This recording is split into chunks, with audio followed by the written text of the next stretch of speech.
Hello बच्चों, सब मजेदार। आइए एक्सरसाइज 6.3 का 5वां क्वेश्चन हम लोग करेंगे। एनसीईआरटी बुक का एक्सरसाइज 6.3 क्लास 10 का। ठीक है, ये है 5वां क्वेश्चन। और क्वेश्चन क्या कहता है, सिर्फ आपको क्वेश्चन अच्छे से समझना है ताकि एग्जाम में तुरंत दिमाग में आ जाए। पहले कहता है PQR एक त्रिभुज है। ठीक है, तो कर देते हैं त्रिभुज है। एक त्रिभुज ले लेते हैं PQR, यानी कि ये P, ये Q, ये R।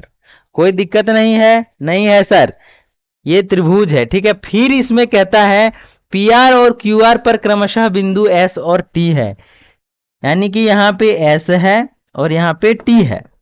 ठीक है, दो बिंदु है इस प्रकार स्थित है कि कोण P जो है, ये वाला एंगल P जो है वो RTS मतलब यहां वाला जो कोण बनेगा, ये कोण दोनों बराबर हो जाएगा।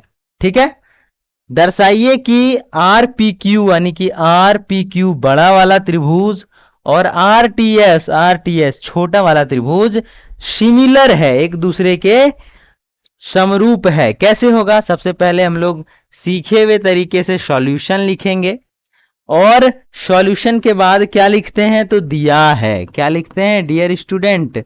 दिया है। पढ़ा रहा है तो बहुत अच्छा बात है, और नहीं पढ़ा रहा है तो अच्छे से ध्यान लगा के पढ़ो। ठीक है, थोड़ा कलर चेंज कर देते हैं, ये वाला कलर अच्छा से दिखेगा। दिया है। ठीक है, क्या दिया है भाई? तो दिया ये है कि एंगल P बराबर एंगल RTS। ठीक, कोई दिक्कत नहीं है।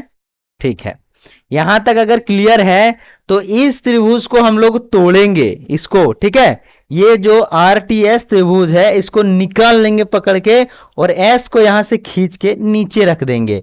मतलब यहां पे R का R रहेगा, यहां पे T का T रहेगा, लेकिन ये जो S है वो इधर चला जाएगा। क्या होगा? इधर चला जाएगा। ठीक है, अब देखिए इसको हम थोड़ा सा, यहां पे RTS हो गया, इसको थोड़ा सा T को इधर घिसकाएंगे और इसको ऐसे करेंगे। मतलब ये कि हम लोग ऐसे कर देंगे, यानी कि T को थोड़ा उधर ले गए और R को यहां का यहां रहा और S यहां रहेगा। ठीक है, कोई दिक्कत नहीं होना चाहिए। अगर इसमें कोई दिक्कत नहीं है तो कहीं कोई दिक्कत नहीं होगा। थोड़ा सा और अच्छे से बना लेते हैं। ये R है बबुआ, ये T है, ये S है। ये कौन, ये T कौन ये P के बराबर है, क्योंकि ये कौन इसी के बराबर है। अब देखिए, अगर ये कौन इसके बराबर है और ये जो कौन है वो यही कौनवत यहां है, तो ये कौन इसके बराबर है, यानी कि R सेल्फ अपने आप से बराबर है। अगर कोई दो त्रिभुज में दो कौन बराबर हो जाए तो तीसरा अपने बराबर होगा, क्योंकि तीनों मिलाकर 180 होता है। यहां पे ये वाला दिया हुआ है, इसलिए हम लोग करेंगे त्रिभुज PQR तथा त्रिभुज RTS में। ठीक है, इन दोनों त्रिभुजों में कौन जो P है वो बराबर है कौन T के। ठीक है, और कौन R जो है वो बराबर है कौन R के, क्योंकि दोनों में R है। और जब दो त्रिभुज के दो कोण बराबर हो गए तो अपने आप तीसरा कोण बराबर हो जाएगा, इसलिए कोण जो है Q बराबर हो जाएगा कोण S। कैसे? तो एक त्रिभुज के एक ही, या फिर लिखेंगे कि त्रिभुज के दो कोण बराबर होने पर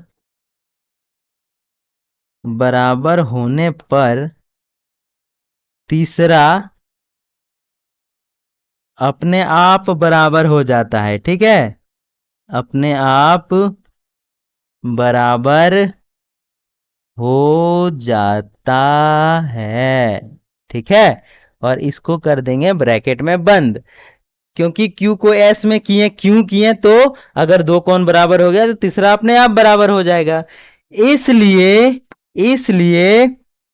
S सॉरी एस नहीं, ए की समरूपता कसौटी से, समरूपता की कसौटी से, समरूपता की कसौटी से, कसौटी से क्या हो जाएगा, ए समरूपता की कसौटी से त्रिभुज, देखिए आर पी क्यू या क्यू पी क्यू आर या आर पी क्यू एक ही चीज है, सिमिलर हो जाएगा, समरूप हो जाएगा त्रिभुज आर टी एस। और यही तो प्रूफ करना था, इसलिए यहां पे लिख देंगे हम लोग प्रूव्ड। बस दिमाग लगाना है थोड़ा सा और खेला खत्म। इस तरीके से क्वेश्चन नंबर 5 हम लोगों ने देखा। एक बार में नहीं समझ में आता है दोबारा देखिए, लेकिन अच्छे से समझिए। नहीं समझ में आता है कमेंट कीजिए, इस पर एक और वीडियो आप लोगों को देंगे, लेकिन अच्छे से आप लोगों को तैयारी करना है, पढ़ना है, क्योंकि 10th ही बेस है आपका 11 12 पार्ट 1 पार्ट 2 पार्ट 3 का। तो अच्छे से तैयारी करने के लिए जुड़े रहें चैनल पर, और लेकर मिलेंगे आपको क्वेश्चन नंबर 6 में। तब तक के लिए टेक केयर, बाय बाय।